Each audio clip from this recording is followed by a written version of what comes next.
ឥឡូវនេះគឺមានខាងក្រសួងការពារជាតិថៃសំទោសក្រសួងខាងផ្នែកយោធាថៃគឺលោកអ្នកនាំពាក្យវិនថៃស៊ូវ៉ារីដែលថ្ងៃនេះគឺបដិសេធដាច់អហង្ការតាមពិតអត់បដិសេធទៅក្រោយក្រសួងការពារជាតិចេញទេគេបដិសេធតាំងពីម្សិលមិញក្រោយផ្ទុះហេតុហ្នឹងមកម្លេះគេបាននិយាយហើយថាកងទ័ពថៃគឺខាងផ្នែកយោធាថៃប្រកែកឬក៏សុំបដិសេធទាំងស្រុងនៅព័ត៌មានតាមបណ្ដាញសង្គមដែលមូលបង្កាច់យោធាថៃថាជាអ្នកគប់គ្រាប់ឲ្យធ្វើឲ្យផ្ទុះរបួសទាហានខ្មែរ3នាក់ម្សិលមិញហ្នឹងថៃនិយាយការបានតែ3នាក់ទេបាទក៏ប៉ុន្តែអ្វីដែលខាងយោធាថៃបញ្ជាក់ទៀតហ្នឹងគេនិយាយអញ្ចេះគេថាតាមពិតគ្រាប់នេះគឺយោធាខ្មែរខ្លួនឯងទៅវិញទេដែលជាចាំមើលខ្ញុំដកស្រង់ភាសារបស់អ្នកនាំពាក្យយោធាថៃហ្មងគេដាក់ថាការផ្សាយព័ត៌មានពីម្សិលមិញនេះគឺជាការផ្សាយព័ត៌មានមូលបង្កាច់យោធាថៃខុសពីការពិតមន្ត្រីយោធាថៃដែលចុះទៅស៊ើបអង្កេតដល់ទីកន្លែងកើតហេតុបានរកឃើញថាព្រឹត្តិការណ៍ផ្ទុះគ្រាប់នេះគឺជាការផ្ទុះដោយខ្លួនឯងណាគេឃើញគេចោទខាងកម្ពុជាយើងអញ្ចឹងថាមកពីទី1គឺទាហានខ្មែរដើរល្បាតដោយចៃដន្យគឺជន់លើមីនដែលបន្សល់ទុកឬក៏មីនមិនមែនដល់បន្សល់ទុកមីនដែលក្រុមទាហានខ្មែរដាក់ខ្លួនឯងជន់ខ្លួនឯងណាឃើញទេគេចោទយើងថាយើងជន់មីនខ្លួនឯងហើយទៅអចុងបញ្ចប់គេបាននិយាយថាការដែលទាហានខ្មែរជន់មីនខ្លួនឯងនេះគឺមកពីគេចោទទៀតថាទាហានខ្មែរយើងថ្មីមិនស្គាល់ភូមិសាស្ត្រកន្លែងគ្រោះថ្នាក់ហើយអត់សូវមានការបណ្ដុះបណ្ដាលអីណាទៀតហើយទៅជន់មីនខ្លួនឯងទៅចោទទាហានថៃថាជាអ្នកគប់គ្រាប់បែកឃើញព័ត៌មានខាងថៃគឺគេលាងយ៉ាងសម្អាតយ៉ាងស្អាតមកហ៎គឺគេចោទយើងមកភ្លាមហើយឥឡូវខាងភាគីកម្ពុជាអត់មានបាននិយាយថាគ្រាប់បែកហ្នឹងផ្ទុះពីខាងថៃគប់មកឬអីទេគ្រាន់តែថាគ្រាប់បែកហ្នឹងផ្ទុះក្រោយដើរអញ្ចឹងអាក្រោយដើរហ្នឹងវាអាចនឹងជន់មីនអីអញ្ចឹងទៀតដូច្នេះព័ត៌មានហ្នឹងវាមើលទៅស្ដាប់មកគឺខាងកម្ពុជានៅតែមិនច្បាស់ខ្លួនឯងថាតើគ្រាប់នឹងផ្ទុះតែហ៊ាននៅជួរមុខប្រមាណអ្នកដែលផ្ទុះគ្រាប់ហ្នឹងក៏អត់ដឹងទេអញ្ចឹងក៏អត់ដឹងថាគ្រាប់ហ្នឹងជន់មីនឬក៏គេគប់គ្រាប់បែកមកអីអញ្ចឹងអ្នកដែលរងរបួសឬអីដើរល្បាតហ្នឹងរហូតដល់ទៅក្រសួងការពារជាតិយើងមិនអាចទាញការសន្និដ្ឋានអីមួយបានថាអាហ្នឹងគឺជាគ្រាប់គប់មកពីយោធាថៃអញ្ចឹងនៅពេលដែលយើងនិយាយថាដើរហួសហើយផ្ទុះក៏វាអាចដើរជន់មីនអីចឹងខ្លួនឯងអញ្ចឹងក៏ថាបានដែរតែយ៉ាងណាបងប្អូនថៃខូចណាស់នៅពេលដែលថៃខូចណាស់គឺយើងធ្វើឲ្យទាហានយើងគ្នារងទុក្ខខ្លោចផ្សាណាស់បងប្អូនគឺបានន័យថាទី1គឺថៃខូចទី2គឺខាងកម្ពុជានៅតែរក្សាភាពអត់ធ្មត់ការទូតស្អិតស្អំអញ្ចឹងទៅអត់ចង់ធ្វើអីដើម្បីឲ្យប៉ះពាល់ដល់អាទំនាក់ទំនងដែលខ្លួនខំកសាងល្អឬក៏មិនហ៊ានតដៃអីជាមួយថៃអញ្ចឹងត្រូវតែព័ត៌មានដែលចេញមកហ្នឹងគឺប្រយ័ត្នប្រយែងមែនតើហើយខ្ញុំជឿថាវាមិនមានការអីខុសឆ្គងទេនៅក្នុងការប្រយ័ត្នប្រយែងព្រោះអីអានៅជួរមុខហ្នឹងវាដូចថាវាដូចស្អីដែលនឹងងាយនឹងឆាបឆេះភពបានលឿនណាស់អាចនឹងមានការផ្ទុះអាវុធអឺបន្តទៀតអីក៏ថាបានដែរព្រោះយើងមិនដែលផ្ទុះណាធ្លាប់អីតើដូច្នេះរឿងនេះអាចថាក្រសួងការពារជាតិប្រយ័ត្នប្រយែងដែរនៅក្នុងការផ្សព្វផ្សាយព័ត៌មានហើយត្រូវរងចាំទៀតអាចរងចាំយូរក៏ប៉ុន្តែខ្ញុំលើកទឹកចិត្តឲ្យក្រសួងការពារជាតិសម័យបច្ចេកវិទ្យាយើងចាញ់ថៃច្រើនយ៉ាងហើយកុំឲ្យចាញ់សូម្បីតែព័ត៌មានយើងចេញមិនទាន់ដែរបើព័ត៌មានចាប់សកម្មជនខ្មែរណាដែលផ្ញើសារតាមបណ្ដាញសង្គម Facebook ដែលរិះគន់រដ្ឋាភិបាលរឿងព្រំដែនអីហេតុអីបានតែ1ម៉ោងក្រោយយើងចេញចាប់គេបាត់ចុះអារឿងជាតិប៉ុណ្ណាណីទុកឲ្យព័ត៌មានវល់ពេញបណ្ដាញសង្គមឲ្យដើរជេរបចោលលាបពណ៌គេនៅពេលដែលគេផ្សាយព័ត៌មានដែលតាមពិតគឺខ្លួនឯងទេដែលមានភារកិច្ចទទួលខុសត្រូវនៅក្នុងការចេញព័ត៌មានមកភ្លាមនៅពេលដែលមានរូបវីដេអូរូបថតរបស់ទាហានខ្មែររបួសឡើងសោះខ្លួនគេផ្សាយឡើងពេញបណ្ដាញសង្គមអស់ហើយទៅក្រសួងការពារជាតិដែលជាក្រសួងសម័យនៅស្ងាត់ហើយឲ្យប្រជាពលរដ្ឋផ្សព្វផ្សាយទៅហើយចាប់ផ្ដើមចាំមកស្ដារតាមក្រោយចឹងបានថាភ្លាមហ្នឹងគឺត្រូវចេញភ្លាមយ៉ាងហោចណាស់ក៏ទាត់ចោលព័ត៌មានមុនថាកុំទាន់អាលផ្សព្វផ្សាយអីដែរព័ត៌មាននេះកំពុងស្ថិតការស៊ើបអង្កេតផ្ទុះហ្នឹងគឺពិតជាមានផ្ទុះមែនហើយតាហ៊ានខ្មែរពិតជារងរបួសមែនហើយក៏ប៉ុន្តែយើងកំពុងតែតាមដានព័ត៌មានហ្នឹងបន្ថែមទៀតចេញឲ្យបានមកបន្ទាត់ហ្នឹងក៏បានដែរអត់សោះគឺថាទុកឲ្យប្រជាពលរដ្ឋហ្នឹងនៅរវើរវាយមួយយប់មួយថ្ងៃ ហើយដល់ពេលចេញមកគឺជាការពិតគឺទាហានខ្មែររបួស4នាក់គាត់ថារបួសធ្ងន់ស្រាលក៏អត់ប្រាប់ហើយដល់ពេលចឹងព្យាបាលនៅកន្លែងពេទ្យហ្នឹងអត់ដឹងថាទាហានហ្នឹងស្រាលឬធ្ងន់ទេអញ្ចឹងគ្រាន់តែរបួសអញ្ចឹងទៅធ្ងន់ប្រមាណស្រាលប្រមាណអីគាត់តែមិនហ៊ានប្រាប់ហើយដល់ពេលអញ្ចឹងទៅធ្វើឲ្យប្រជាពលរដ្ឋថាអត់អីអត់មានរឿងអត់អីទេបងប្អូនខ្លះមករករឿងផ្សាយថាទាហានខ្មែរស្លាប់ហ្នឹងគឺដូចជាមួម៉ៅនឹងទាហានខ្មែរស្លាប់ហ្នឹងណាក៏ប៉ុន្តែក្នុងពេលជាមួយគ្នាហ្នឹងបើទាហានខ្មែរស្លាប់ដោយថៃសម្លាប់ណាគឺយើងឈឺចាប់តើបងប្អូនយើងឈឺចាប់ប៉ុន្តែបែរទៅជារករឿងអាព័ត៌មានយើងចង់ឥឡូវចង់មិនចង់ផ្សាយឲ្យថាព័ត៌មានហ្នឹងពួកទាហានយើងគឺអត់អីផងគ្រាន់តែផ្ទុះគ្រាប់ប៉ុណ្ណឹងរបួសគ្រាន់តែលេបព្រៀងកាឡាទេអញ្ចឹងហ៎រឿងគេឈ្លានពានដែនអធិបតេយ្យយើងគេបោកគ្រាប់បែកប៉ះពាល់ដល់ទាហានយើងគឺយើងនាំគ្នាប្រឹងប្រាប់ថាអានឹងអត់ធ្ងន់ដល់ប៉ុណ្ណឹងទេណាវាទៅជាចម្លែកមែនតែនតែម្ដងបងប្អូនវាអត់ធ្ងន់ដល់ប៉ុណ្ណឹងទេហេតុអីបានផ្សាយដល់ស្លាប់ដល់អីទាហានខ្មែរអត់អីផងធម្មតាលៀបប្រេងកាឡាបាត់ទៅហេតុអីវាហាក់បីដូចជានិយាយនឹងជួយការពារថៃនឹងកុំឲ្យថាអាទង្វើថៃប្រព្រឹត្តមកនឹងវាធ្ងន់ពេកសម្រាប់ទាហានខ្មែរនឹងកុំឲ្យយើងនឹងទៅខឹងថៃនេះវាទៅជាចេះទៅវិញហើយវាអត់យល់ហើយរករឿងអ្នកផ្សាយនឹងសិតតាបើថាផ្សាយព័ត៌មានរឿងទាហានយើងរបួសធ្ងន់របួសអីរហូតដល់ស្លាប់អីហ្នឹងគឺថាទៅរករឿងជេរបតិចគ្នាថាអត់ទេអត់ស្លាប់ទេអត់អីទេទាហានយើងអត់អីទេគ្រាន់តែរបួសចឹងបានន័យថាយើងការពារអាភាពធ្ងន់ហ្នឹងទៅជាស្រាលវិញអញ្ចឹងខ្ញុំទទួលស្គាល់ថាព័ត៌មានម្សិលមិញនេះគឺជាព័ត៌មានដែលខ្ញុំអត់ទាន់បានផ្ទៀងផ្ទាត់ជាមួយក្រសួងអការពារជាតិទេហើយខ្ញុំអត់បានប្រាប់ថាត្រូវតែជឿព័ត៌មានហ្នឹងទេខ្ញុំបាននិយាយហើយថាព័ត៌មាននេះគឺជាព័ត៌មានបឋមហើយត្រូវការផ្ទៀងផ្ទាត់ពីក្រសួងការពារជាតិ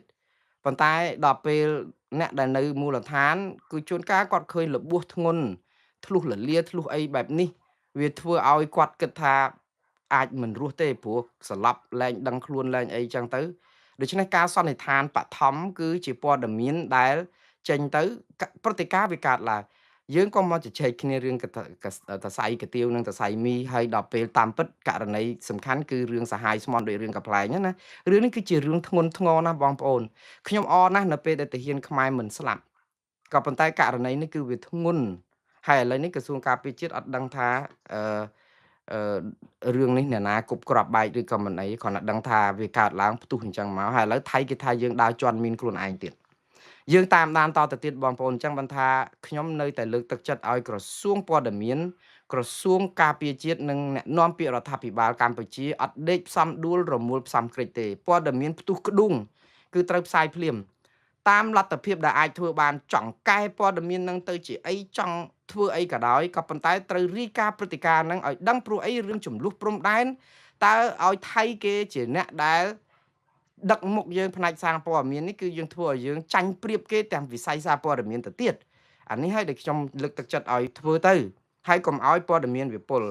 បន្តទៅទៀតគឺតកតងនឹងកម្ពុជាថារបងព្រំដែនសង់ពីបេតុងដោយភាគីថៃសង់ក្នុងដីថៃគ្រាន់តែគៀកបង្គោលព្រំដែនលេខ52ដល់លេខ54ក្នុងតំបន់គម្រៀងភ្នំព្រឹកនៅឯខេត្តបាត់ដំបងនេះគឺជាលើកដំបូងហើយដែលយើងដឹងពីក្រសួងការពារជាតិដែលទទួលស្គាល់ថាអាលបងព្រំដែនបេតុងដែលគេសង់ហ្នឹងគឺដោយអ្វីដែលលោកសុកលូដែលជាអភិបាលខេត្តបាត់ដំបងនិយាយមែនហើយថាគេធ្វើក្នុងដីគេទេហេតុអីបានជាយើងថាគេធ្វើក្នុងដីយើងកាលមុនលោកសុកលូនិយាយដូច្នេះយើងនាំគ្នាចោទលោកសុកលូសិតតែក្បត់ជាតិព្រោះអីលោកសុកលូគាត់និយាយអញ្ចឹងថាលបងហ្នឹងគេសង់ក្នុងដីគេហើយថៃក៏គេទទួលស្គាល់ទៀតថាលបងហ្នឹងគេសង់ក្នុងដីគេហើយមានការទទួលស្គាល់ពីអាជ្ញាធរខ្មែរគឺអាជ្ញាធរខេត្តបាត់ដំបងហ្នឹងតែម្ដងបើក្នុងការអះអាងរបស់ថៃវាស្របទៅនឹងអ្វីដែលលោកសុកលូលើកឡើងថាថៃអត់បានឈ្លានពានធ្វើលបងចូលដីខ្មែរអីផងក៏ប៉ុន្តែក្រសួងការបរទេសប៉ុន្មានសប្តាហ៍មុនហ្នឹងរាយការណ៍មកថាអាបង្គោលព្រំដែនដែលថៃកំពុងសង់ចាក់បេតុងចាក់អីហ្នឹងគឺចូលដីខ្មែរក្នុងស្រុកគម្រៀងខេត្តបាត់ដំបងហ្នឹងឯងនេះក្រសួងការបរទេសដែលជាអាណាព្យាបាលរបស់លោកសុកលូហ្នឹងនិយាយថាថៃបំពេញឈ្លានពានធ្វើរបងដោយឯកតោភាគីទន្ទ្រានឈ្លានពានដល់ដែនអធិបតេយ្យរបស់កម្ពុជាបានន័យថាថៃធ្វើរបងខុសច្បាប់ហើយអត់ពិភាក្សាជាមួយខ្មែរហើយរំលោភឈ្លានពានដែនអធិបតេយ្យកម្ពុជាទៀតគ្រាន់តែខ្មែរតប គឺយើងឃើញព័ត៌មានរៀងដូចច្បោកច្បល់ហើយមិនចឹងណាថ្ងៃនេះក្រុម AOT គឺក្រុមសង្កេតការណ៍របស់អាស៊ានខាងកម្ពុជាដឹកនាំដោយហ្វីលីពីនចុះទៅមើលអាកន្លែងហ្នឹងអាកន្លែងបង្គោលបេតុងហ្នឹងកន្លែងគេចាក់គ្រឹះចាក់អីហ្នឹងដែលធ្វើលបងកម្ពស់ប្រហែល3ម៉ែត្រហ្នឹងចាក់បេតុងគេចាក់បាន 50% ហើយនៅខេត្តបាត់ដំបងស្រុកកំរៀងដឹងក្រសួងការពារជាតិគេគាត់និយាយថាម៉េចទេអ្នកនាំពាក្យក្រសួងការពារជាតិនៃប្រជាណាចក្រកម្ពុជាសូមជម្រាបជូនសាធារណជនជាតិនិងអន្តរជាតិឲ្យបានជ្រាបថាថ្ងៃច័ន្ទទី6ខែកក្កដានេះម៉ោងប្រហែលជា12:15នាទីថ្ងៃត្រង់មិញនេះបន្ទាប់ពីបានជូនដំណឹងដល់ភាគីថៃនឹងមានការចូលរួមពីអាជ្ញាធរមូលដ្ឋានពាក់ព័ន្ធអ្នកសម្របសម្រួលនៃប្រជាណាចក្រកម្ពុជាបានសម្របសម្រួលជូនក្រុមអ្នកសង្កេតការណ៍អាស៊ាន AOT ដឹកនាំដោយប្រធានបេសកកម្មរបស់ក្រុមអាស៊ានរបស់ហ្វីលីពីននេះចុះទៅសង្កេតការផ្ទៀងផ្ទាត់ប្រមូលព័ត៌មានអំពីស្ថានភាពជាក់ស្ដែងនៅតាមបង្គោលព្រំដែនលេខ52ដល់លេខ59ស្ថិតក្នុងស្រុកកំរៀងខេត្តបាត់ដំបងក្នុងឱកាសនេះអ្នកសង្កេតការអាស៊ានបានចុះពិនិត្យស្ថានភាពជាក់ស្ដែងពាក់ព័ន្ធនឹងការសាងសង់របងព្រំដែនដោយឯកតោភាគីពីសំណាក់យោធាថៃដែលស្ថិតក្នុងគៀកបង្គោលព្រំដែននេះឃើញក្រសួងការពារជាតិនិយាយហ៎គេសង់ហ្នឹងគឺសង់គៀកបង្គោលព្រំដែនលេខ52ដល់លេខ54បានពិនិត្យឃើញជាក់ស្ដែងនៅការបែកបាក់បង្គោលបណ្ដោះអាសន្នដែលបង្កឡើងដោយសកម្មភាពឯកតោភាគីនេះអញ្ចឹងអ្វីដែលជាបញ្ហាគឺគ្រាន់តែប៉ះពាល់ដល់បង្គោលដែលវាបាក់បែកដោយសារការសាងសង់ប៉ុន្តែអាលបងហ្នឹងបើតាមក្រសួងការពារជាតិគឺគេសង់ក្នុងដីគេទេគឺចន្លោះបង្គោលលេខពីលេខ52ដល់54គ្រាន់តែសង់គៀកព្រំដែនខ្មែរតែប៉ុណ្ណោះអញ្ចឹងបងប្អូនអស់ឆ្ងល់ហើយមិនអញ្ចឹងហ៎ចឹងហើយបានជាលោកសុកលូថាអាហ្នឹងដីគេទេគេសង់លើដីគេទេហើយអត់មានប្រតិកម្មអីវាផ្ទុយទៅនឹងក្រសួងការបរទេសដែលថាអាហ្នឹងឈ្លានពានដីខ្មែរអញ្ចឹងសរុបសេចក្តីមកវិញគឺក្រសួងការបរទេសចេះតែចេញសេចក្តីថ្លែងការណ៍ហ្នឹងឲ្យតាមានព្រឹត្តិការណ៍អីកើតឡើងនៅព្រំដែនគឺដឹងតែខុសច្បាប់ដឹងតែអីអញ្ចឹងទៅគឺ copy paste ច្រឡំអញ្ចឹងមកថ្កោលទោសបដិសេធមិនទទួលយកដល់ពេលឥឡូវគេចុះទៅគេថាអត់ហើយចឹងអភិបាលខេត្តបាត់ដំបងសុកលូដែលនិយាយថាអត់អីផងហេតុអីបានក្រសួងការបរទេសថាអានឹងអីទៅវិញហើយឥឡូវខាង AOT ទៅថាអត់អីដែរគេសង់តែលើដីគេគ្រាន់តែវាមកគៀកបង្គោលព្រំដែនជើង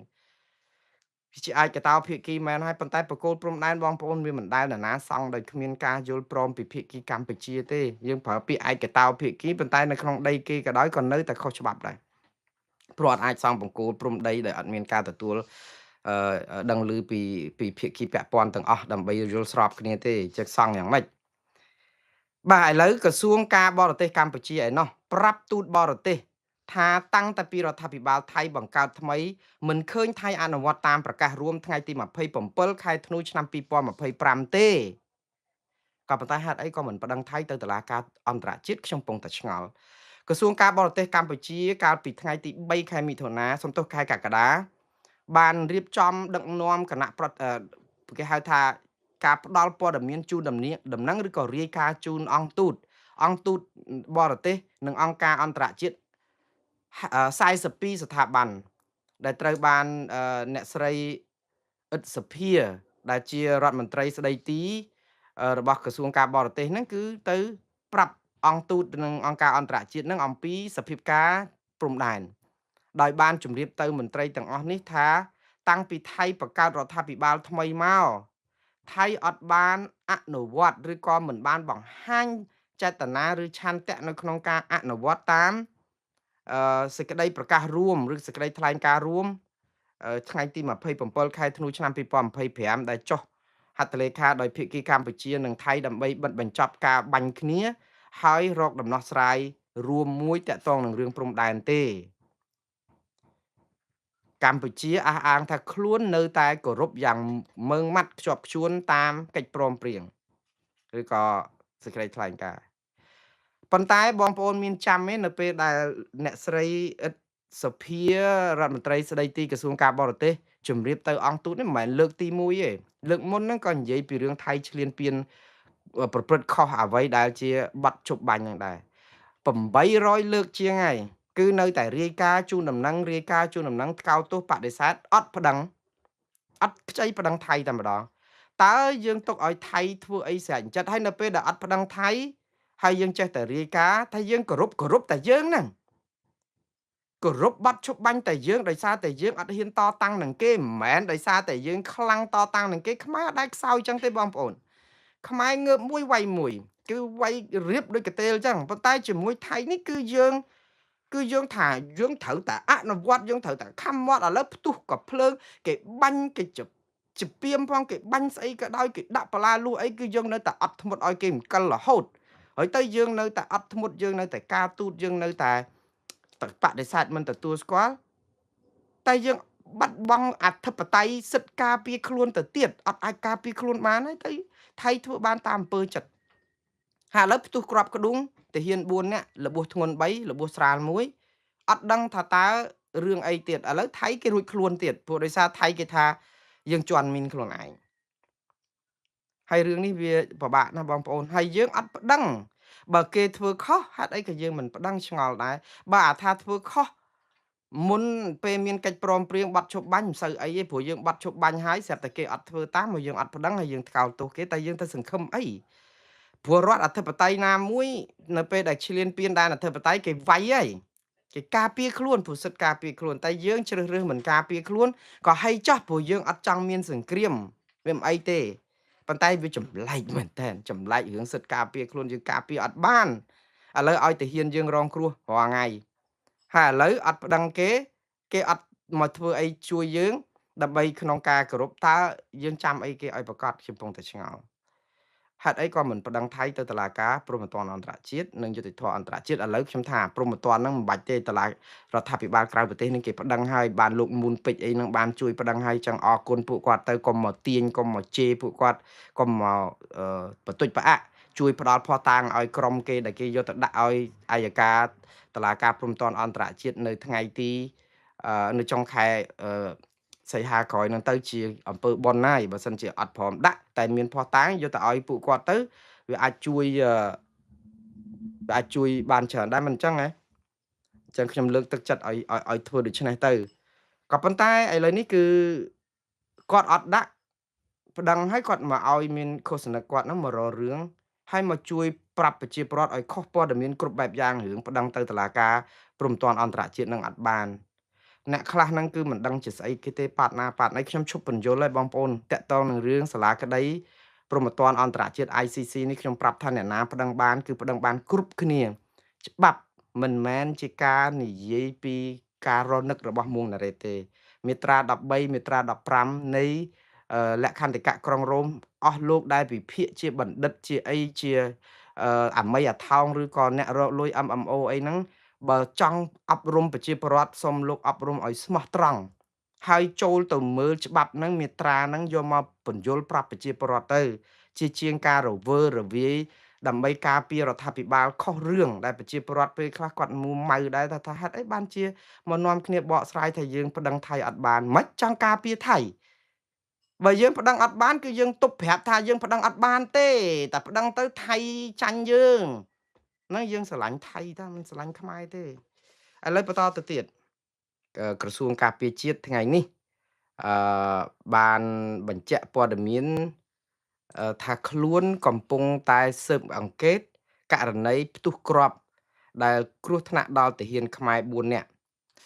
បាទរឿងនេះគឺមានដូចថាក្រសួងការពារជាតិកម្ពុជាធ្វើការយឺតមែនទែនបងប្អូនយើងមិននឹកស្មានថាព្រឹត្តិការណ៍នេះកើតឡើងតាំងពីម្សិលមិញហើយពេលព្រឹកទៀតម្សិលមិញគឺពេលព្រឹកថ្ងៃត្រង់បាទម្លងប្រហែលជាម៉ោងថ្ងៃត្រង់រួចទៅមុននេះប្រហែលជា3-4ម៉ោងមុនខ្ញុំផ្សាយនេះចិត្តយប់នេះហើយនេះម៉ោងប្រហែលជា5-6រសៀលហ្នឹងហើយទៅក្រសួងការពារជាតិចេញប្រកាសព័ត៌មានរបស់ខ្លួនតកតងនឹងការព្រមទទួលស្គាល់ថាពិតជាមានករណីផ្ទុះរបួសទាហានខ្មែរ4នាក់ត្រូវការពេលចិត្តប៉ុន្មានហើយមើល30ម៉ោងហើយដឹងហ៎ដែលតម្រាំតែក្រសួងការពារជាតិអាចចេញព័ត៌មាននឹងបានណាហើយសារព័ត៌មានថៃគេផ្សាយយ៉ាងផ្អើលពេញពិភពលោកដើម្បីដោះសារឬក៏អាចថាយកព័ត៌មានរបស់គេប្រាប់ថាគឺគេអត់ដឹងរឿងអីទេគឺខាងខ្មែរយើងដែរដែលជាអ្នកដើរជន់មានខ្លួនឯងផ្ទុះខ្លួនឯងអញ្ចឹងអាព័ត៌មានពីខាងគេហ្នឹងគឺចេញស្រោចបាត់ហើយអស់ហើយដល់ពេលយើងចេញតាមក្រោយ គឺវាហាក់បីដូចជាព័ត៌មានហ្នឹងវាសាបមែនតើណាខ្ញុំសោកស្ដាយមែនតើហេតុអីបានជាប្រព័ន្ធបច្ចេកវិទ្យាយើងលឿនបែបនេះក្រសួងការពារជាតិធ្វើការយឺតជាងអ្នកលក់លេយើងដឹងហើយការផ្សាយព័ត៌មានយើងសម័យបច្ចេកវិទ្យាគឺយើងត្រូវលឿនមែនតែនគឺសឹងតែថាផ្ទុះក្ដុង1ម៉ោងក្រោយគឺត្រូវតែផ្សាយប្រាប់ថាករណីនេះពិតជាមានការផ្ទុះអញ្ចឹងមែនហើយក៏ប៉ុន្តែវាជាឧបតិហេតុវាជាការកើតឡើងដោយចៃដន្យឬក៏វាត្រូវការកំពុងតែស៊ើបអង្កេតហើយចាំចេញរបាយការណ៍ស៊ើបអង្កេតអីតាមក្រោយដូច្នេះឯងហើយដែលធ្វើឲ្យព័ត៌មានចេញមកគឺចាប់ផ្ដើមវល់ពេញបណ្ដាញសង្គម ម្សិលមិញខ្ញុំបានទទួលព័ត៌មានពីជួរមុខមកថាគឺពិតជាមានករណីផ្ទុះគ្រាប់ដែលធ្វើឲ្យរបួសទាហានខ្មែរ3នាក់គឺរបួសធ្ងន់ម្នាក់របួសស្រាលហើយនេះគឺជាព័ត៌មានដែលមានរូបថតដែលផ្ញើមកឡើងស្រោចឲ្យខ្ញុំបានទទួលតែខ្ញុំអត់បានផ្សាយរូបថតទាហានដែលរងរបួសសំបីតែមួយសន្លឹកហើយនៅក្នុងចំណោមទាហានដែលរងគ្រោះ3នាក់ហ្នឹងណាគឺប្រភពដែលផ្ដល់ព័ត៌មានឲ្យខ្ញុំមកពីជួរមុខហ្នឹងគឺគាត់បានបញ្ជាក់ថាទាហានម្នាក់គឺមិនរស់ទេគឺបានន័យថារបួសធ្ងន់ពេកហើយដល់អញ្ចឹងទៅរបួសធ្ងន់ហ្នឹងគឺយ៉ាងម៉េចបងប្អូនគ្រាប់ផ្ទុះអំបែងគ្រាប់នេះណានេះអាលលាក្បាលនេះ4ធ្នាប់គឺគឺថានៅផ្នែកចំហៀងនៅជាប់នឹងភ្នែកហ្នឹងក៏អញ្ចឹងដែរគឺសឹងថាវារបើកតែម្ដងគឺជំរឿបើយើងលូកទៅមិនដឹងជាជ្រៅជំរឿណាទេគឺប្រេះក្រហែងអីអញ្ចឹងទៅណាហើយមុខមាត់អីហ្នឹងគឺមាត់អីហ្នឹងគឺថាឈាមហូរស្រោចមើលឡើងយល់មុខមនុស្សហើយដូច្នេះរបួសដ៏ធ្ងន់បែបនេះគឺត្រូវបានអ្នកដែលរាយការណ៍មកហ្នឹងគឺគាត់ក៏បានប្រាប់ថាបាត់បង់ជីវិតហើយខ្ញុំបានផ្សាយម្សិលមិញហ្នឹងគឺថាក្នុងចំណោមអ្នកដែលរបួសធ្ងន់3នាក់ហ្នឹងគឺមានម្នាក់គឺបានបាត់បង់ជីវិតដោយសារតែប្រភពព័ត៌មានដែលផ្ដល់ហើយខ្ញុំក៏បានជម្រាបបងប្អូនទៀតថាកុំតាន់អានជឿព័ត៌មានមុងណារ៉េតព្រោះអីត្រូវការផ្ទៀងផ្ទាត់ពីក្រសួងការពារជាតិតាមពិតក្រសួងការពារជាតិនេះគួរតែចេញព័ត៌មានយូរហើយឥឡូវនេះគឺក្រសួងការពារជាតិពិតជាចេញព័ត៌មានមកដូច្នេះមែនហើយបានទទួលស្គាល់ថាទាហានខ្មែរ4នាក់ពិតជារងរបួសដោយសារគ្រាប់នេះមែនក៏ប៉ុន្តែអ្វីដែលក្រសួងការពារជាតិបញ្ជាក់គឺបានថារបួសស្រាលប្រមាណធ្ងន់ប្រមាណក៏អត់បញ្ជាក់ដែរគ្រាន់តែថាមានព្រឹត្តិការណ៍នឹងកើតឡើងរបួសគ្រោះថ្នាក់ទាហានខ្មែរ4នាក់ហើយកំពុងតែសម្រាកព្យាបាលនឹងការយកចិត្តទុកដាក់ខ្ពស់បំផុតពីពេទ្យនិងភាគីពាក់ព័ន្ធអញ្ចឹងបានន័យថាក្នុងចំណោមទាហានដែលរងរបួសនេះក្រសួងការពារជាតិអត់បានបញ្ជាក់ថាគ្រោះថ្នាក់ធ្ងន់គ្រោះថ្នាក់ស្រាលឬក៏យ៉ាងម៉េចទេគ្រាន់តែថាកំពុងតែទទួលបានការព្យាបាលយ៉ាងយកចិត្តទុកដាក់អញ្ចឹងនៅក្នុងន័យនេះអាចបញ្ជាក់បានថាទាហានដែលរបួសធ្ងន់ដែលខ្ញុំរាយការណ៍ពីម្សិលមិញថាបានស្លាប់នោះគឺក្រសួងការពារជាតិបានបញ្ជាក់ថាមិនស្លាប់ទេអញ្ចឹងបានន័យថាអាចសង្គ្រោះគាត់ទាន់អញ្ចឹងនេះគឺជាការត្រេកអរមួយដែរដែលខ្ញុំគិតថាទាហានខ្មែរដែលបានរងរបួសធ្ងន់នេះដែលត្រូវបានប្រភពរាយការណ៍មកថាគាត់ទទួលអនិច្ចកម្មទៅហើយនោះក៏ប៉ុន្តែត្រូវបានលោកគ្រូពេទ្យសង្គ្រោះជីវិតគាត់ទាន់ពេលវេលាខ្ញុំពិតជារីករាយដែលទាហានខ្មែរមិនបានពលីឬក៏ស្លាប់នៅក្នុងព្រឹត្តិការណ៍នេះកើតឡើងក៏ប៉ុន្តែឥឡូវមកតាក់ទងនឹងព្រឹត្តិការណ៍នេះវិញតើក្រសួងការពារជាតិនិយាយយ៉ាងម៉េចព្រឹត្តិការណ៍ហ្នឹងកើតឡើងដោយសារអ្វីអ្នកណាបង្កហេតុខ្ញុំអានសេចក្តីប្រកាសព័ត៌មានរបស់ក្រសួងការពារជាតិឲ្យបងប្អូនយកទៅពិចារណាខ្លួនឯងអ្នកនាំពាក្យក្រសួងការពារជាតិនៃប្រជាជាតិកម្ពុជាសូមជម្រាបជូនសាធារណជនអ្នកសារព័ត៌មានជាតិនិងអន្តរជាតិឲ្យបានជ្រាបថាកាលពីថ្ងៃអាទិត្យទី5ខែកក្កដាឃើញទេកាលពីថ្ងៃអាទិត្យទី5ខែកក្កដាឥឡូវចូលដល់ថ្ងៃច័ន្ទហើយយប់កក្កដាត្រៀតទៅទៀតហើយនេះកាលពីថ្ងៃអាទិត្យទី5ខែកក្កដាឆ្នាំ2026វេលាម៉ោង12:35នាទីរសៀលអញ្ចឹងបានន័យថាប្រហែលហើយបងប្អូនមួយថ្ងៃកន្លះហើយកងកម្លាំងរបស់យើងបានដើរល្បាតនៅតំបន់ចំការស្វាយចន្ទីភូមិសាស្ត្រជោគគ្រោះក្នុងភូមិថ្មដូនឃុំគោកមនស្រុកបន្ទាយអំពិលខេត្តឧត្តរមានជ័យហើយក៏បានជួបជាមួយនឹងក្រុមល្បាតរបស់យោធាថៃដែលកំពុងដើរល្បាតនៅម្ខាងទៀតនៃលួសបន្លាអញ្ចឹងក្នុងន័យនេះគឺបានន័យថាទាហានខ្មែរដើរម្ខាងលួសបន្លាទាហានថៃដើរល្បាតម្ខាងលួសបន្លានៅពេលដែលកងកម្លាំងកម្ពុជាបានធ្វើដំណើរហួសផុតគ្នាបន្តិចបានន័យថា ទាហានខ្មែរដើរទៅខាងនេះទាហានថៃដើរទៅអាចដើរជ្រោះគ្នាយ៉ាងម៉េចមកខាងលុះបន្លាដូចគ្នាក៏ស្រាប់តែមានការផ្ទុះគ្រាប់បែកចំនួន1គ្រាប់បាទនេះគឺខាងភាគីកម្ពុជាថាពេលដើរហួសទៅស្រាប់តែមានការផ្ទុះគ្រាប់បែកមួយគ្រាប់នៅពីក្រោយកងល្បាតរបស់យើងចឹងបានន័យថាដើរទៅបានផ្ទុះគ្រាប់ដែលបណ្ដាលឲ្យយោធិនកម្ពុជារងរបួសចំនួន4នាក់ដោយសារអំបែងគ្រាប់ដែលពេលនេះកំពុងទទួលការព្យាបាលដោយយកចិត្តទុកដាក់ខ្ពស់ពីសំណាក់ក្រុមគ្រូពេទ្យនិងក្រុមការងារពាក់ព័ន្ធចឹងបានន័យថាក្រសួងអត់បាននិយាយថាទាហានហ្នឹងរបួសស្រាលឬធ្ងន់ទេគ្រាន់តែត្រូវគ្រាប់4នាក់អញ្ចឹងមែនហើយគ្រាប់នេះគឺគ្រាប់ផ្ទុះក្រោយគាត់ដើរល្បាតហើយគ្រូពេទ្យកំពុងតែពិនិត្យយកចិត្តទុកដាក់អញ្ចឹងម្ដងទៀតបងប្អូនព័ត៌មាននេះគឺបានន័យថាទាហានដែលរបួសធ្ងន់ដែលមានប្រភពថាអាចនឹងស្លាប់បាត់ទៅហើយម្សិលមិញនេះគឺបានជួយសង្គ្រោះតាន់ជីវិតតាន់ពេលហើយអញ្ចឹងគាត់នៅមានជីវិតទេចំពោះឧបតវហេតុនេះបានន័យថាឧបតវហេតុនៃការផ្ទុះគ្រាប់បែកនេះគណៈបញ្ជាការនៅជួរមុខនឹងក្រុមអ្នកជំនាញកំពុងបន្តធ្វើការស៊ើបអង្កេតយ៉ាងយកចិត្តទុកដាក់បំផុតដើម្បីស្វែងរកការពិតជូនដល់កងកម្លាំងនិងសាធារណជនរបស់យើងអញ្ចឹងសរុបសេចក្តីមកគឺក្រសួងការពារជាតិអត់ដឹងថាករណីនេះជាអ្នកណាជាអ្នកបង្កទេព្រោះអីគ្រាន់តែនិយាយថាដើរល្បាតជ្រោះគ្នាស្រាប់តែផ្ទុះគ្រាប់ក្ដួងហើយរបួសទាហានខ្មែរ4នាក់អញ្ចឹងទៅនៅវេលាម៉ោង 12:35 នាទីកាលពីថ្ងៃអាទិត្យម្សិលមិញហ្នឹងម្ដុំថ្ងៃត្រង់បាយថ្ងៃត្រង់ហ្នឹងអញ្ចឹងក្រសួងអត់មានចេញព័ត៌មានអីទាំងអស់ភ្លាមកាសែតថៃចេញស្រោច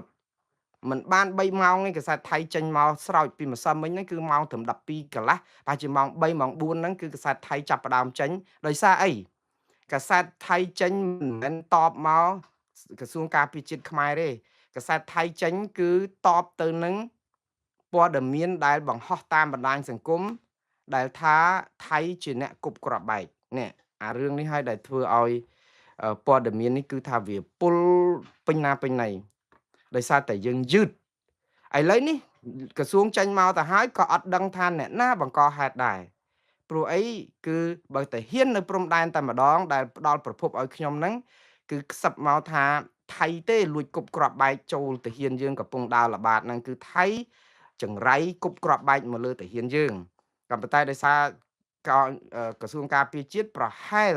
ជាមិនអាចនឹងទៅចោតប្រកាន់ភាគីថៃអីព្រោះយើងចង់ស្អំចិត្តយើងចង់ស្អំអីចឹងទៅខ្លាចថាមានចំនួនទៅនាំឲ្យផ្ទុះនាំឲ្យទាហានយើងខឹងមួម៉ៅក្តៅកាហាយអីទៅអាចផ្ទុះអាវុធផ្អើលគ្រប់គ្រងមិនបានអីទៀតក៏ថាបានដែរព្រោះអីតែឮសូរថាថៃចោលគ្រាប់បែកចោលអីប្រកាសដោយក្រសួងការពារជាតិទៀតអាចធ្វើឲ្យទាហានជួរមុខហ្នឹងអាចនឹងពុះពោមួម៉ៅខឹងសម្បាតបតអីទៅវិញអីក៏ថាបានអញ្ចឹងនៅក្នុងនេះក្រសួងការពារជាតិច្បាស់ណាស់គឺអត់ហ៊ាននិយាយថាអ្នកណាបង្កហេតុទេគ្រាន់តែថាកំពុងស៊ើបអង្កេតអីចឹងទៅក៏ប៉ុន្តែប្រភពព័ត៌មានដែលផ្សព្វផ្សាយតាមបណ្ដាញសង្គមដែលមិនមានប្រភពពីរដ្ឋាភិបាលហ្នឹងគឺបានចោទភាគីថៃថាជាអ្នកគប់គ្រាប់បែកសូម្បីតែអ្នកនៅជួរមុខហ្នឹងទាហានដែលខ្សឹបប្រាប់មកហ្នឹងក៏ថាគឺទាហានថៃទេដែលចោលគ្រាប់បែកមកលើទាហានខ្មែរប៉ុន្តែឥឡូវក្រសួងការពារជាតិបានតែត្រឹមថាគ្រាប់បែកហ្នឹងផ្ទុះក្រោយពេលដែលទាហានខ្មែរដើរផុតទៅទេចឹងបានន័យថាមិនចោទថៃថាគប់គ្រាប់បែកទេគ្រាន់តែថាគ្រាប់ហ្នឹងវាផ្ទុះពេលដែលដើរផុតទៅហើយនៅផ្ទុះពីក្រោយហើយថៃនៅមកជំហៀងអញ្ចឹងនៅក្នុងការដែលលើកឡើងបែបនេះក៏នៅតែទាញឲ្យមានការសន្និដ្ឋានមួយថាគ្រាប់នេះអាចផ្ទុះដោយសារតែមានការគប់ពីខាងណាឬក៏អាចជ្រុះគ្រាប់ផ្ទុះខ្លួនឯងយើងអត់ដឹងពលរដ្ឋខ្មែរក្រៅស្រុកសម្រុកយុទ្ធនាការ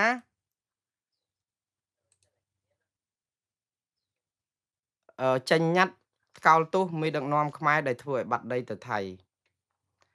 បើយើងឃើញយុទ្ធនាការនេះកំពុងតែកក្រើកតាមបណ្ដាញសង្គមទៀតហើយផ្ដើមឡើងដោយអ្នកស្រីថិតកំហ៊ុនដែលជាតំណាងមួយរូបនៅក្នុងរដ្ឋាភិបាលក្រៅប្រទេសដែរប៉ុន្តែគាត់តំណាងឲ្យខ្មែរនៅក្រៅស្រុកដែលនៅក្នុងខ្លឹមសារនៃញត្តិនោះគាត់ប្រកោកប្រកាសឲ្យប្រជាពលរដ្ឋទាំងអស់ជួយនាំគ្នា